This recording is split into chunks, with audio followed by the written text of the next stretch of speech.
Hello, everyone. Welcome and welcome. Glad to see you here with us today. This is our evening chat where we bring on different authors to talk about their books and have conversations. Today, we are joined by the fantastic Nichole Perkins here to talk about her book, Sometimes I Trip on How Happy We Could Be. Hi, Nichole. Hi. So glad Thank to you have for you here having with us me. today. Thank Thank you you for so being much. here. We're super I'm excited. excited. I'm going to let you launch right into it with your reading to open it up, and then we'll bring in your conversation partner. Thank you. I will be reading an excerpt from the chapter called HBCUs Taught Me.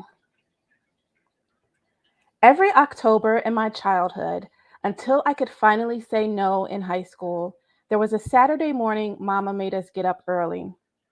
Y'all need to get up and eat something so we can go. It was usually mid-October, and while yes, Nashville is in the South, we do get cold weather, so my bones often wanted to stay in bed. Plus, it was Saturday, when we're supposed to stay in bed as long as possible. Honestly, Saturday morning laziness was never an option with my mom when we were younger. If she was awake, the whole house had to be awake too.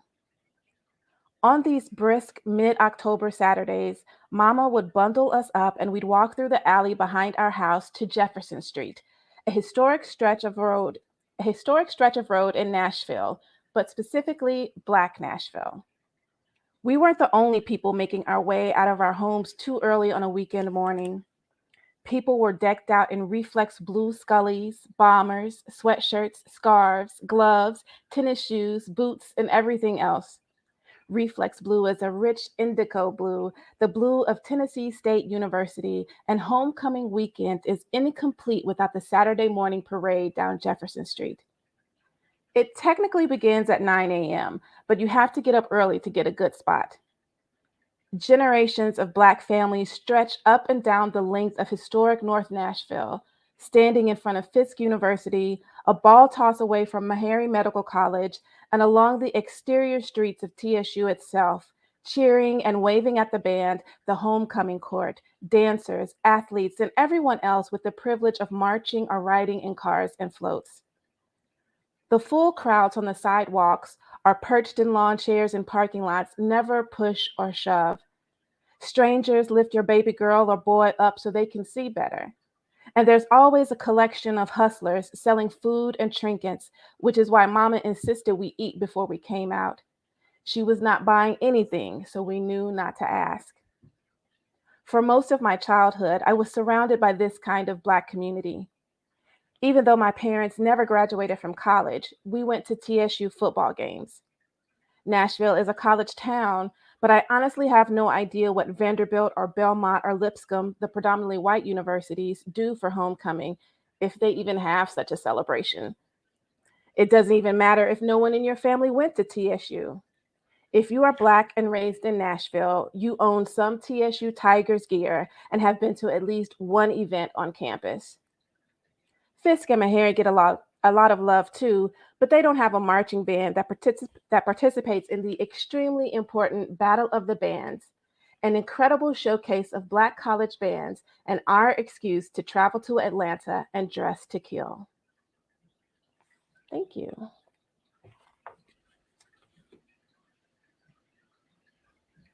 All right. Thank you so much, Nicole. It's so nice to hear your art and your words. I'm Driadana, and I've covered pop culture and entertainment for outlets including MTV News, Revolt, Complex, and of course BuzzFeed, which is how I got to meet Nicole. I'm very grateful to be here tonight. I'm grateful to everybody who's watching for a number of reasons. First of all, I'm genuinely a fan of yours, Nicole. Thank you. I'm a fan of yours. When I read your book, Sometimes I Trip on How Happy We Could Be, as well as your poetry collection, I just related to so much of it. And that's the feeling that books have always given me. So, growing up in Detroit in the 90s, double O's, I didn't really feel like I felt in either. But the first place I saw myself was in the pages of a book. So thank you, Busboys and Poets, for all you do to support literature, Black writers, and Black book culture. And thank everybody who's tuned in right now. With that said, let's get into it. All right, I'm ready. Hi, Nicole. Hi, Drea. We always think each other's names. That's a thing. Yes. We are gathered here today to talk about your book and also to talk about representation, seeing ourselves and the full scope and humanity of ourselves within a force that's as pervasive and influential as pop culture. And I think that we're kind of at an interesting crossroads right now. Like Insecure is ending, right? And that's a show that everybody looked at and was like, oh, representation. Look how far we've come. But then earlier in the week, the show Harlem premiered on Amazon Prime, and people went, oh, that's a bootleg living single, or that looks just like Run the World, the other show with 4 Black girls. So I guess my question is, like, what do people want? Where are we right now in terms of representation? You know what I mean? And Black women in particular. Well, it's interesting because the 4 best friends living and cavorting in a major city, especially New York, is not new at all. It is a format that is tried and true. So that's what it's going to be. Anytime that there's going to be a friendship show, you are going to have, if usually the 4 count, it's going to be the really smart, the smart alecky person. I don't know. Can we curse this? Based off like what I think of is the Golden Girls thing, where you've got the Dorothy Zbornak, who's like really smart and snarky and everything. You've got the kind of mother figure of the group, which Sophia, but she was also like really cutting. Then you have the dumb blonde, or the person that's a little spacey, right? The Rose, and then you have the vixen, the Blanche Devereaux, the person who is just like she's out for a good time all the time. And so you see that across all kinds of friendship shows. That's so true. I don't know why suddenly Black people can't have any more for parter friendship shows when everybody else can have that. And I just think maybe we just need some more variety, and like everything doesn't have to be based in New York, that kind of thing. Maybe that's a problem, but there's never enough representation. And just because, Living Single was like 25 years ago, right? So are we saying that you can only have one of these kinds of shows every 25 years? Like what does that mean? So I think that people just need to relax, and it's a good thing that we have a glut of these choices. That means you don't feel obligated, because when I was growing up, I felt very obligated to watch all the Black shows to make sure that they stayed on air so that we could get more Black shows. Right. We don't necessarily, we don't necessarily have to do that. Even with like going to the movies, I would go to a movie and it would be like a Black movie that I knew I wasn't interested in, but in order to make sure that we could still get more Black movies, I would say, yes, I would like a ticket for a Black movie, please. And then I would go see the movie that I actually wanted to see, which maybe didn't really have a full Black cast or whatever. So I would do little things like that. Sometimes I still do. I won't front. But there is never too much representation, except for the people who are in the majority and calling the shots right now. Boom. There is never too much representation. Write that, tweet that. So during the pandemic, of course, content consumption just drastically increased, right? That's all we had to do was listen to podcasts and read books and watch TV shows. So I'm curious about what were some of the content you consumed that you felt like was enjoyable and that got it right? Like what made you feel seen? Oh, something very recent. I mean, we're still in the pandemic, but something very recent was Love Life season 2 with William Jackson Harper, the guy who played Chidi from The Good Place. That was so well done. I thought the way that they, even though obviously that's not my experience, but the way that they covered his experience as a Black man just trying to navigate the world was very nuanced and careful. And it's still relatable, and they didn't sacrifice Jessica Williams' character, Mia. They didn't sacrifice her character. They developed her very well, and I saw myself in her, I thought that was quite a bit. I thought that was very well done. Gosh, what else did I watch over the pandemic? I don't know. There were a lot of things. I was kind of like more into stuff that I had already watched, so a lot of comfort shows. If I did do something new, it may have been something that was new to me, but not necessarily fresh on the air. Like I like watching a lot of cozy mysteries, so I was watching a lot of British murder mystery shows and things like that.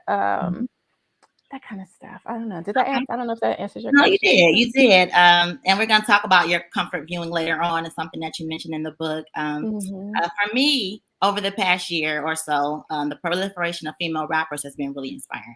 So I'm thinking of our fave, Meg Thee Stallion. Yes. I look at her as like the little sister I look up to. I love this group of Black women rappers that are like just taking over the scene and basically keeping rap alive right now. I don't care what nobody says. Right. I also love that they're almost all of them are from the South. Like Flo Milli, Megan, of course, Lotto, all these women just doing it up. I'm very proud, and I'm not just proud because of what they're doing, but I'm also proud because they have a diversity in a talent that I didn't necessarily have when I was coming up. So they get to express themselves in a lot of different ways, and they don't feel compelled to be the exact same person over and over again. So I'm really appreciating that and loving that. And that was a question for you that I had. So reading your book, one of the things is just your sexual journey, your sexual maturation. And I'm curious about, when you were younger, you kind of saw it as something that was inappropriate or dirty, something that you had to hide. But we go on this journey with you and you start to embrace it and to be proud of your power. And I wonder if you had some of these figures when you were growing up, like Meg, the Cardis, City Girls, whoever. Do you think that would have like accelerated your maturation and your journey to like go from fear to empowerment? Probably so. I mean, I think. Or how do you think it would have factored in at all? I mean, I had Lil' Kim, who just rocked the world, and I also had Queen Latifah and Moni Love and Salt and Pepper with Push It, which I always thought they were saying the nasty word, the P word, because I thought they were. So I did have a strong, I feel like, female rap foundation, and so that was interesting. It was also interesting because my mom really liked Salt and Pepper.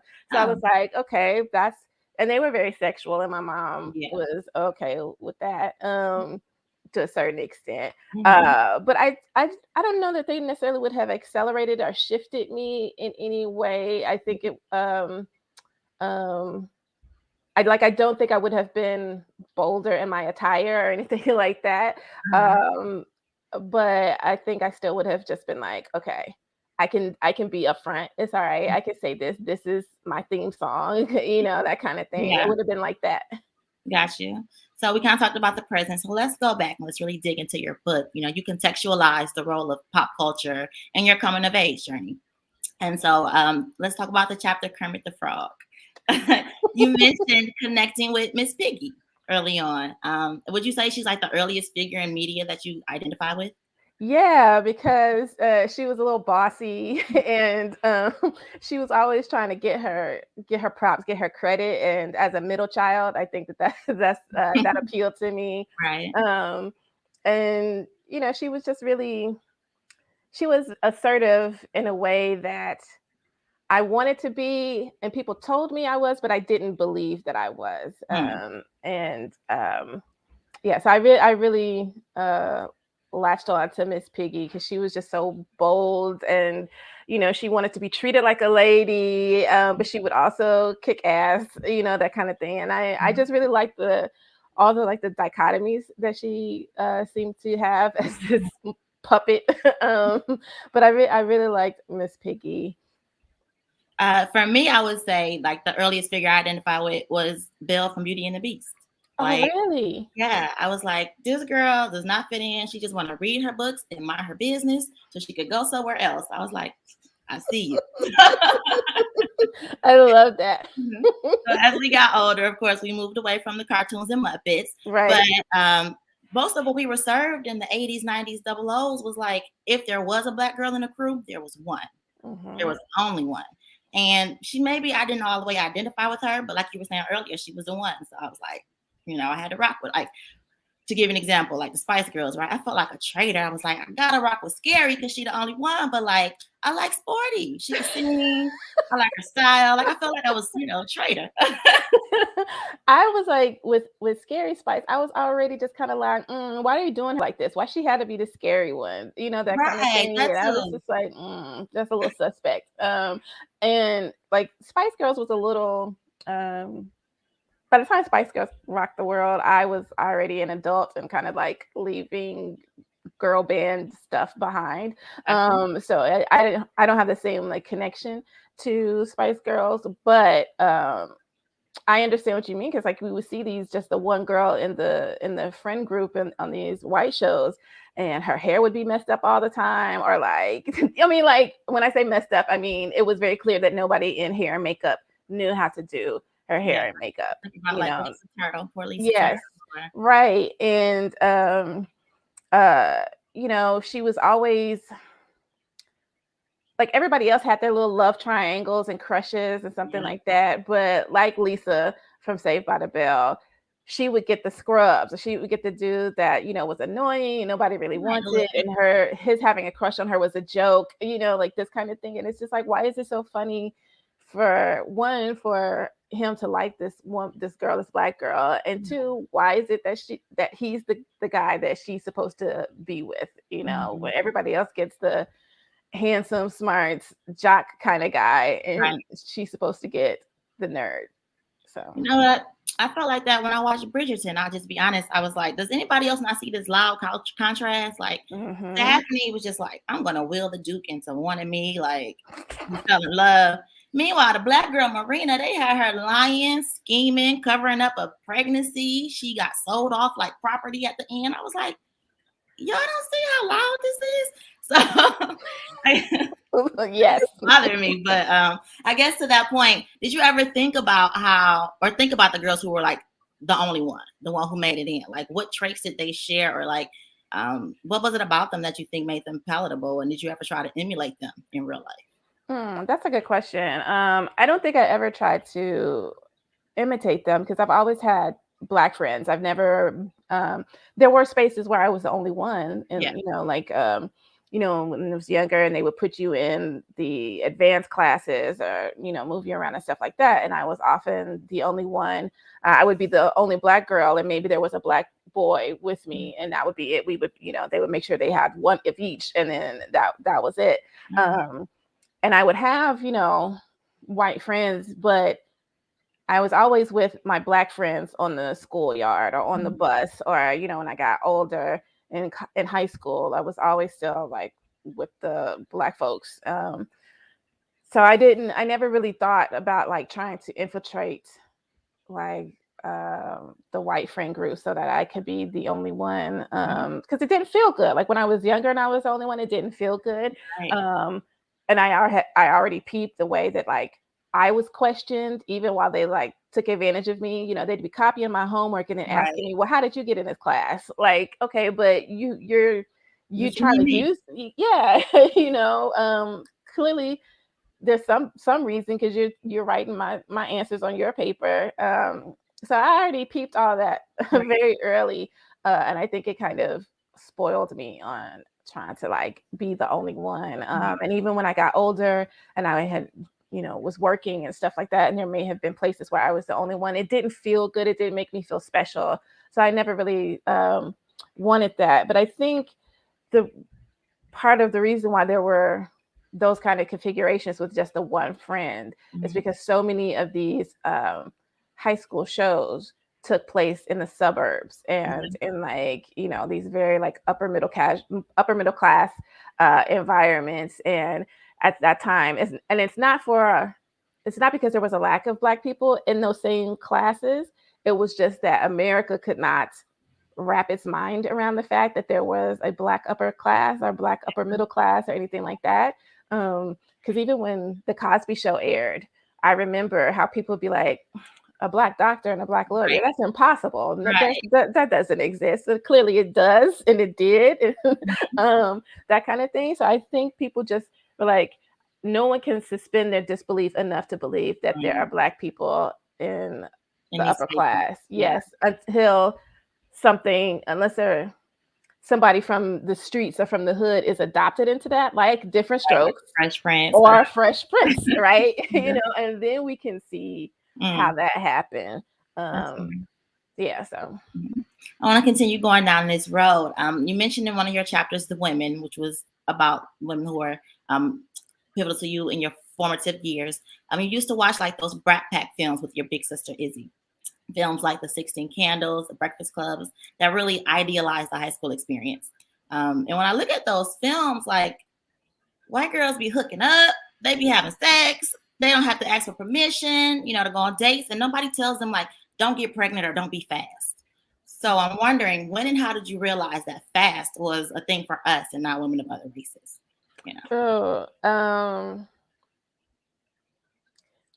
I was watching those things when I was very young, but it probably wasn't until I was like into high school, actually in high school, and seeing that in real life play out, the Okay. way that white girls could just almost do whatever they wanted to do, like go to school wearing makeup, all kinds of stuff that we like. I was not allowed to do. Several of my friends were not allowed to do. I remember one of my friends in junior high school. She would have makeup on. A black girl, she would have makeup on, but when her mom would come pick her up, she was scrubbing it off and wiping it off or whatever. So she wasn't supposed to have it, but she was putting it on during the day. So yeah, so I don't think I don't think it all fell into place for me until high school. Okay. But I would just notice that the black girls on TV shows were always warned away from getting involved and having boyfriends, and it was the same way in real life. My mom was like, "You can't have a boyfriend until you're 16," and I could tell that even then she didn't even want it to be 16. Even just being a little kid, if you sat next to a boy, somebody's like, "Get your fast ass over here." It's like I'm 7 sitting down. I mean, like, why do I have to be fast? Right. Just because I'm sitting next to Pierre. I don't know. Like, what?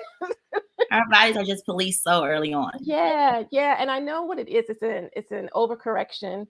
It is protection to the extreme. It is trying to make sure that nobody takes advantage of us.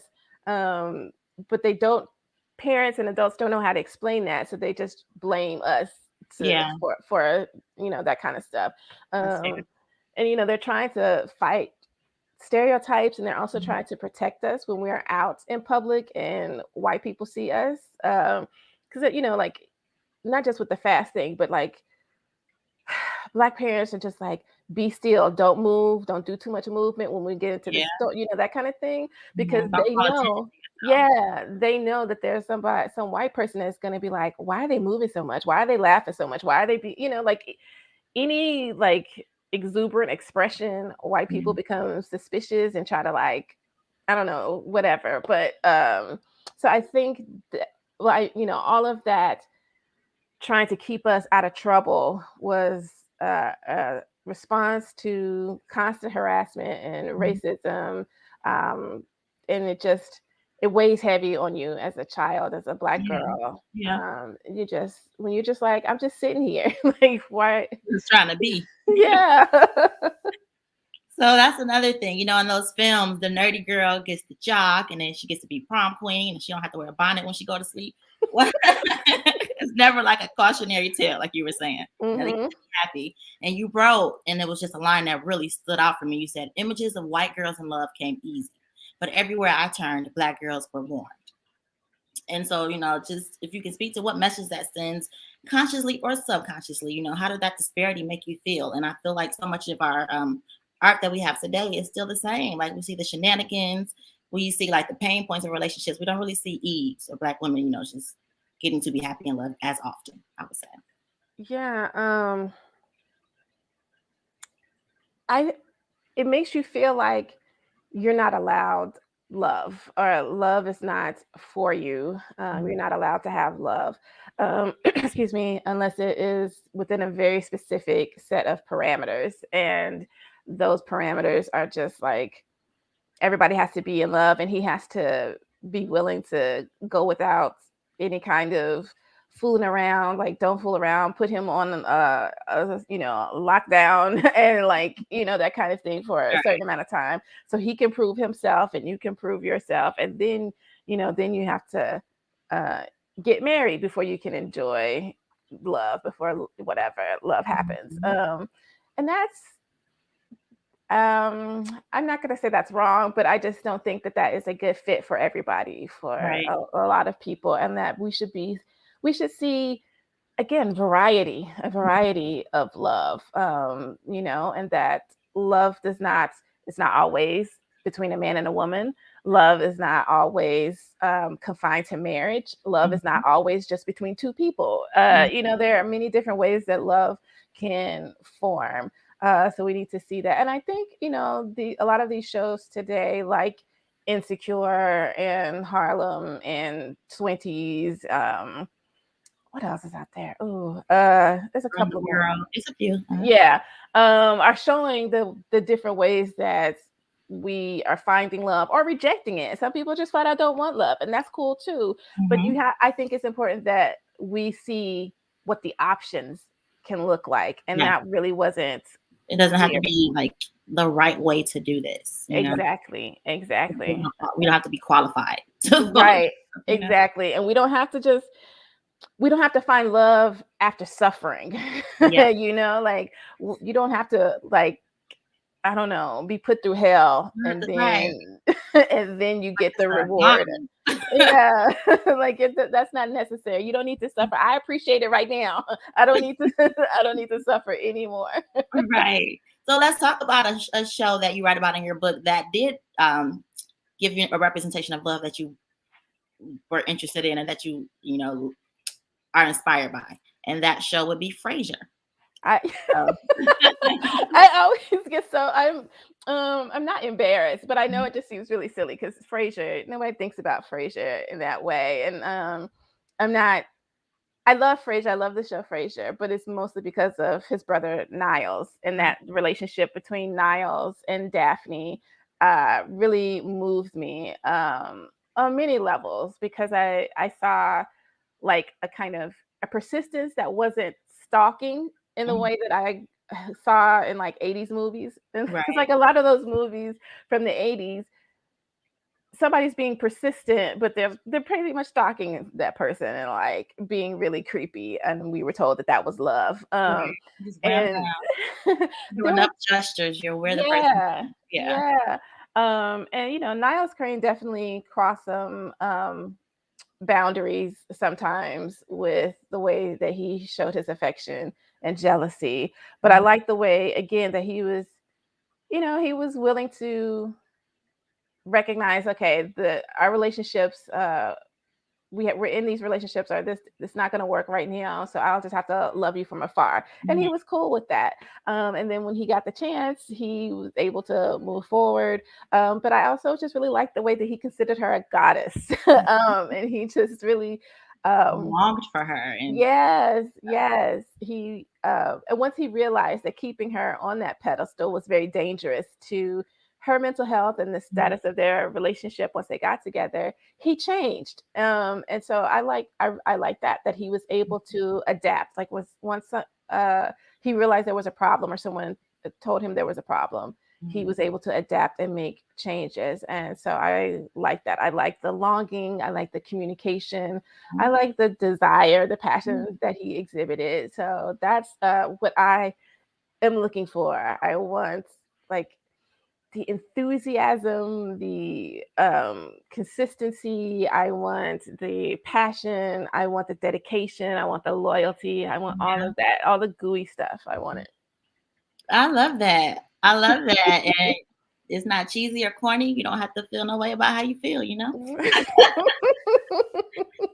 that's what, so what your work does for so many women. You give us permission to enjoy, to not feel guilty about the things that we find pleasurable. Even from your podcast, this is good for you, to the things that you advocate for and tweet about. You do a lot to just liberate us from feeling guilty and feeling shame around our desires. And so, first of all, thank you for that. And I see a direct line from that, from your Aunt C, who did that for you when, she noticed as a little girl, and maybe like a middle schooler, that you were interested in romance novels.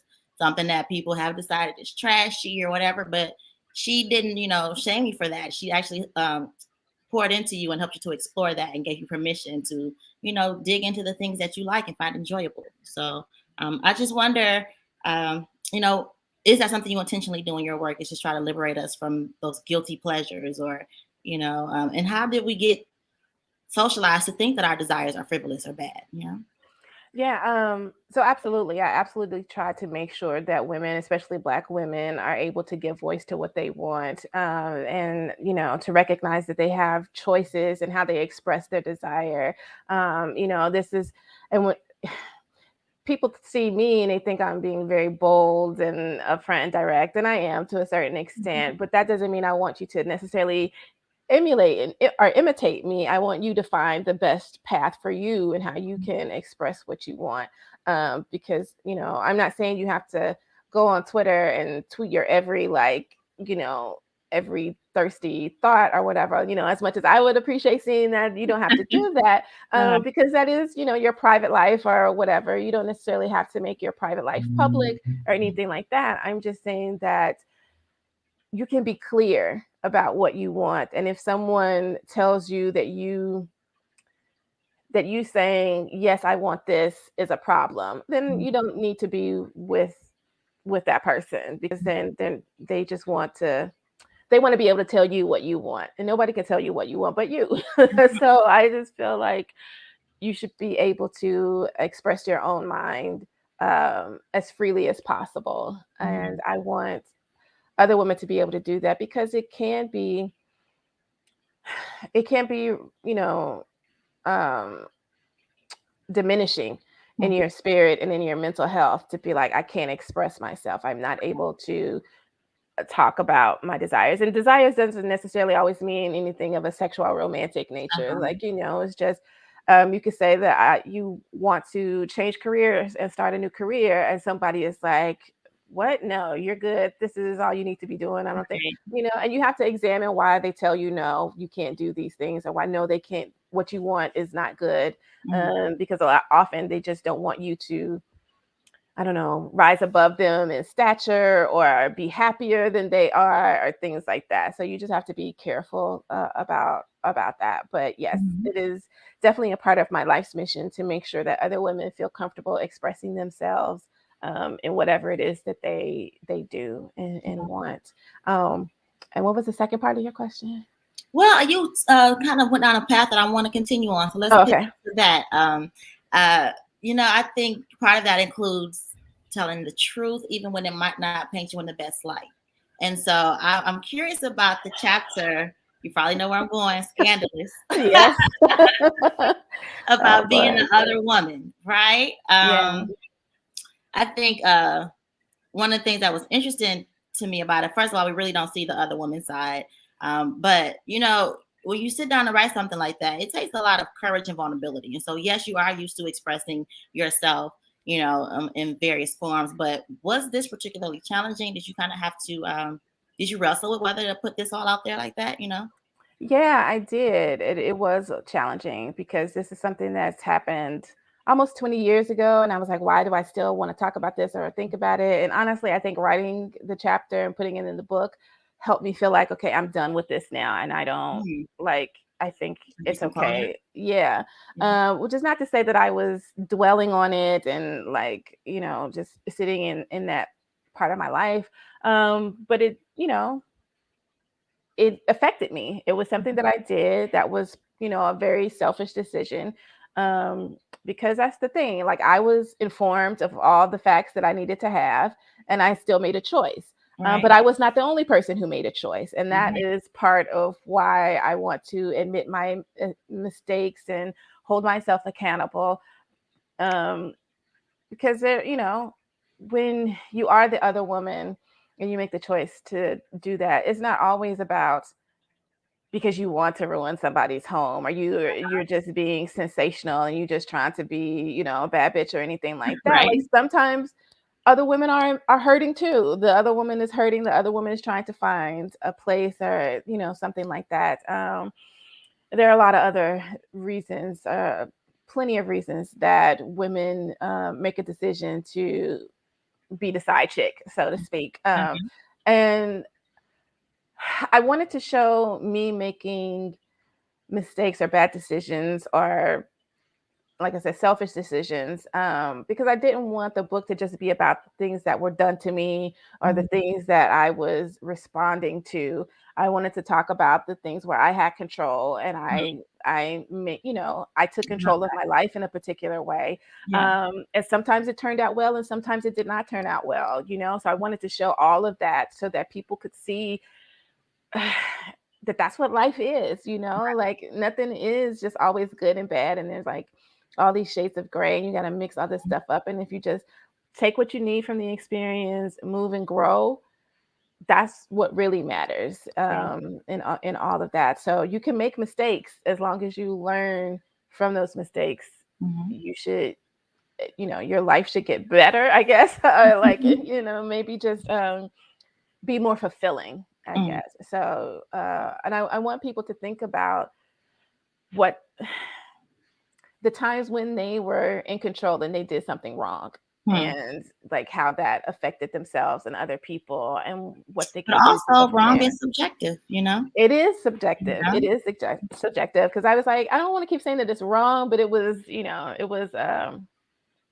something that people can frown upon, and I think that's how we tend to define wrong. It's like, how does it look to other people, Yeah. And like, I took that chapter, and our good friend Bim Adewunmi, she produced me reading it on This American Life. And so we adapted it. And so that was out there. And then people started tweeting me and emailing me. So most of the stuff was good, but there were all these other people that were like, okay, you can't be around anybody's husband and all this kind of stuff, just being really like ugly like that. And I think that's another thing when people think, well, if you were the other woman this one time, that means you want everybody's husband. And it's like, no, this was a very specific case. This is a very specific situation. And so that's what that is. And I think a lot of people, to go back to this idea of women being able to express desire, like just because you say, I am a sexual person and I enjoy sex and I like having sex, that does not mean that you are out there like just willy-nilly, just like busting it open everywhere. It just means that like anything, you want something to feel good, and that doesn't mean that you're spreading yourself around or whatever. And so people just don't really seem to understand that there are levels to everything, that liking sex does not make you promiscuous, which is still a moral judgment to call somebody promiscuous, but things like that. So just because I was involved in this situation doesn't mean that it's happened again. That is a part of your identity. It was a right. Right. And like, I remember when I first started telling this story many years ago, someone was like, why do you tell the story? Like, are you not ashamed? And I just like, I'm not ashamed, but that doesn't mean I feel good or that I'm bragging when I tell this story. I am just, this is a part of my life. This is something that happened, and this is what I learned from it. That's all it is. It's not me bragging. It's not me saying, yeah, I could take your man. It's not anything like that. It's me saying, this is a fact of my life. If you want to say that's bragging, that's you projecting, because of what we think when we think about the personalities of other women, because and the vixen, she's yes, yes. And you know me, we've been out, that I am not a vixen. I am not like wagging my shoulder and like, come married men, Yeah, I am not doing that. I'm actually very awkward, when it comes to being in person and talking to men and trying to flirt and stuff like that. I'm not very smooth at all with it, but people can't seem to wrap their brains around that, because we have been conditioned to think nuances. Yes, we have been conditioned to think that a sexual woman is this big temptress, and it's not the case at all. You know what? That is a perfect answer, and I hope that everybody who read the book and read that chapter is able to see that for themselves and to take something from it. So being so, we need to go ahead and get into the questions, audience Q&A. So let me open the floor at this point. Please don't be shy. And if you don't have questions, I got a bunch more, because I can talk to you all day. at this point, I don't know. Should I throw it back to Sesame? Let's see.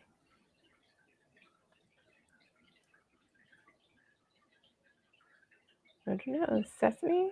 Okay. We can keep going. Okay, sounds good. Let me plug my computer in. Oh my God. So I am curious about, we're talking about chapters that are difficult to write.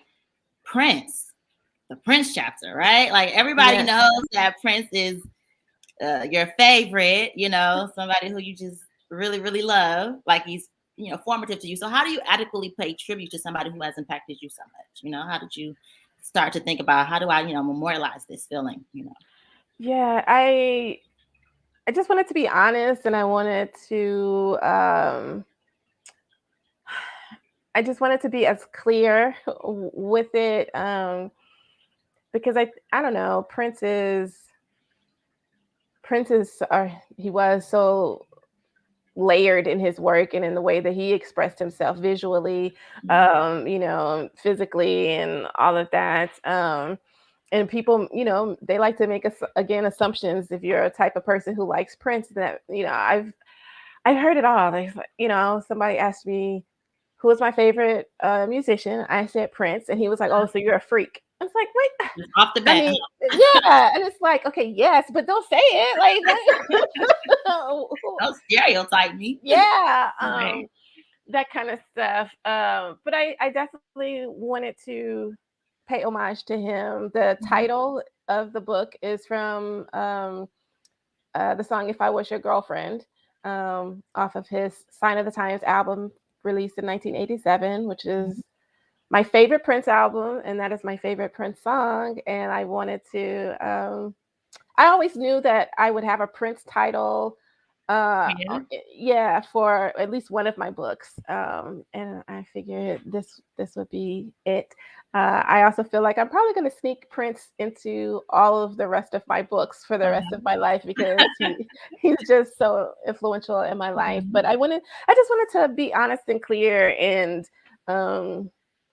precise in how I gave tribute to him. And he's just amazing. I just love his music. It's been really hard to listen to his music since he passed, because I feel such an emotional connection to him. But he's just always gonna be there. Like there's like Prince stuff all over my house.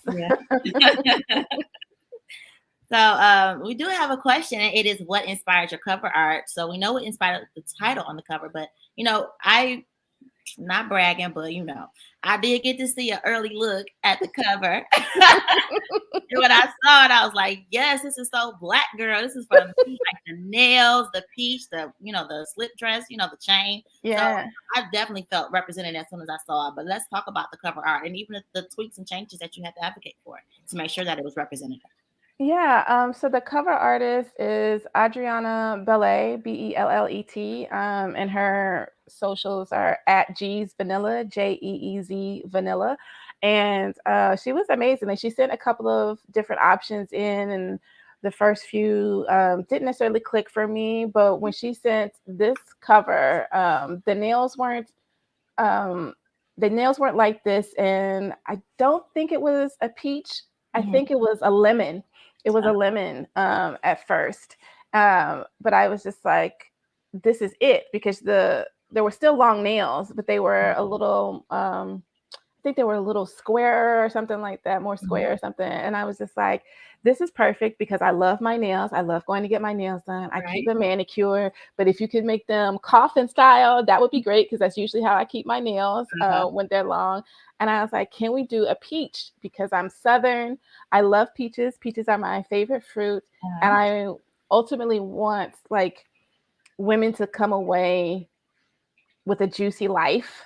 Once they read this book, I want them to have a juicy life. And like sometimes to get to the juice, you got to squeeze and destroy the fruit a little bit. And that's kind of how I see life. It's like sometimes you just got to tear it up to get to the sweet, fun stuff. And the necklace, she had that on there already, but it was perfect because I secretly love hearts and heart jewelry. It's like, and I was like, that is so me. And the mauve was really good because I've always tried to stay away from the color pink because I felt it was too girly. I felt it was stereotypical. I resented it. I resented how, Yeah. pink was for girls and boys got blue and all that kind of stuff. I just Mhm. didn't like it. And when I was a kid, I hated it when my mama put me in pink. Uh-huh. My favorite color is red, so maybe that's also a part of it, that I felt like pink is too soft. I like the boldness of red, but Mhm. as I've gotten older, I've relented and started wearing more pink, and but it's been like this mauvey color of Hmm. the dress, and also just on a more provocative note, not everybody is pink in in their personal places. So we got melanin everywhere. So Right. I like the idea that the mauve can represent other things. So I Mhm. really liked um, the cover. When I saw it, I was like, yes, this is it. And I also just I enjoyed that there wasn't a face on it, and that way that somebody could look at it and just kind of like put themselves, like that could be Okay. them. You know what I mean? And they Yeah. didn't have to feel any type of way about the hair or the I facial love features that. or anything else. Yeah. So that's a very long answer to that question, but It's a that's perfect answer. So and please, if you all have questions, please go ahead and fire away. We're going to be wrapping up shortly, but let's keep on going. So let's talk about keyboard courage, that chapter, Mm, because it really was. You were kind of talking about being on OK Player and being on the message boards, and basically that's where like everybody who we call Black Twitter, that's where they first met and started hanging out. So it was kind of like a precursor to social media, right? You learned how to brand yourself, like you learned how to go viral by like launching juicy topics. You learned how to even deal with trolls or whatever. So, and also one thing that you learned was how to build community. So I would love if you can talk about how you learned from the message boards, even now through to like Twitter and social media, how to use that to build community. yeah. I started with finding people who had like interests. Of course, you see the people talking about their favorite artists, their favorite TV shows, and things like that. And then you start messaging each other. And when back then it wasn't cool to meet people online in person, like it was weird. It was still kind of like a stigma. But Yeah, when you did have those meetups and you could meet with somebody, you already had like this history together. This, I like a shorthand. yeah, and so you could just like the conversation could just really flow and pick up from there. And I have several friends that still to this day that I talk to like almost every day that I met from the boards from OK Player. Um, and I love them, but it was really an interesting time. And I did have to, I guess, also, you talk about it being a precursor to social media. It also taught me how to take a break from Mm, social media and like be like, this is too much. This is and then step back. yeah, this is bothering my mental health. Period. I don't like the way this person talks, that kind of thing. Mhm. And I don't think I can't remember if you were able to block people on the boards at the time. Mhm. But it just showed me that there were ways that you can keep your online spaces peaceful if you wanted, Mhm. which is very important. Yes, it is. Yeah. We have another question. It's, did you ever hesitate about incorporating your Southern identity into your work? Oh, that's really good. Yeah. Maybe a little bit because again, I think people have certain expectations of the South, of Black Southern culture. And didn't necessarily I didn't want to give satisfaction to some of those expectations, and I also wanted to flip them a little bit, or show the diversity of being raised in the South, and how everybody is not the same. The accents aren't even the same throughout Mhm. the South, um, but I still even today I still hesitate to bring out my Southern accent. It really only Mhm. I have like dampened it so much that I can only bring it out in like moments of high emotion or when I'm like drunk or something like that.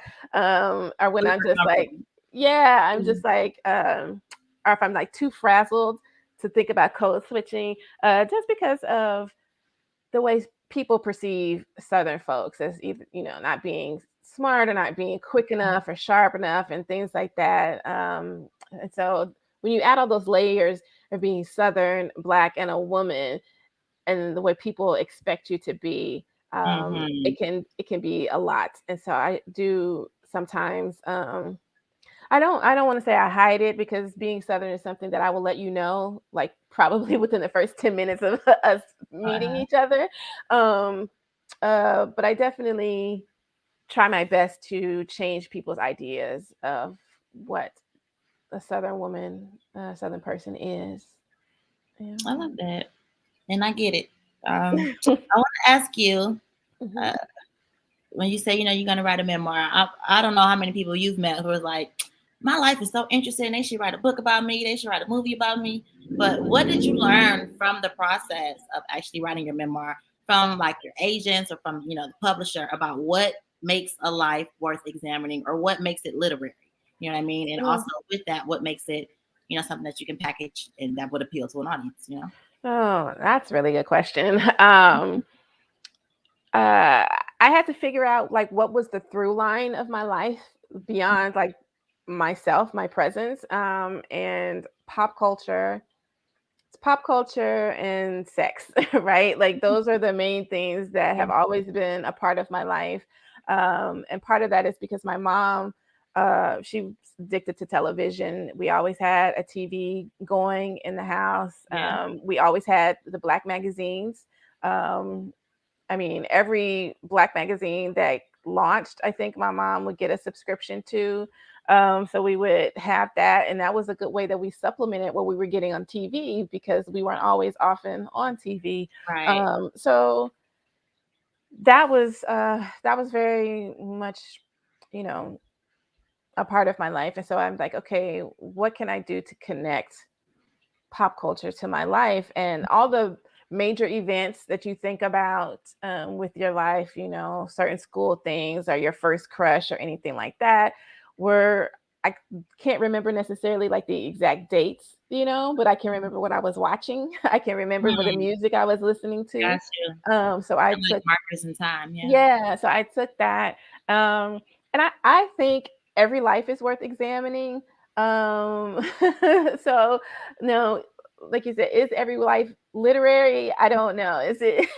I can't say that, but I think part of the reason that I wanted to write the book is because I didn't see a book necessarily like that. A lot of memoirs that I would read were from people who were famous, or had some sort of really significant, I don't know, notorious thing that they had done or been a part of or something like that. And it seemed like their memoir had like a very, like a lot of the memoirs are a lot of like self-help things for Black women, or like how to find a man and how to keep a relationship or something like that, or how, like that. And I did not want to do that. I wanted to do something a little different. And there are, I said I'm more authentic than that. Oh, thank you. I just wanted to, I don't know, I just wanted to be different a little bit, but also let people know that I am not so different from them. Like to let other Black women know I am not so different from you. And you are, like, we're all still changing and still growing. And I'm over 40 and I'm still figuring a lot of shit out. And that's okay. I don't necessarily have a happy ending to the book. That's another thing. Like, I can't tell you now my life is perfect and I'm rich and I'm wealthy and I've got my Italian villa. Like nothing like that has happened yet, knock on wood. But I feel so much better living in my truth, as they say. And I feel so much better about life, just being honest and being direct about what I want. And that just comes with a lot of maturity and practice and just like figuring out what works for you. And that other people's plans for you do not have to be your plans for yourself. I love that. And I think that is a wonderful note to end on. Thank you so much to everybody who joined us. Thank you, Nicole. Thank you, Busboys and Poets. I know you've been promoting this since April? And so I'm so glad that I could be a stop on your book tour, that I could be a part of this. Thank you so much for sharing your art with us. Thank you guys so much. Thank you, Busboys and Poets. Thank you, everybody out there who tuned in and asked questions. I really appreciate it. Fantastic. It's been so great to have you. I really related to so much that you said. It was fantastic conversation from both of you. So thank you so much. Thank you, Stephanie. Thank you. All right. Thank you, everyone, for tuning in. I hope you enjoyed yourself. Please do check out our events on Eventbrite for what we have coming up, and we'll catch you again soon.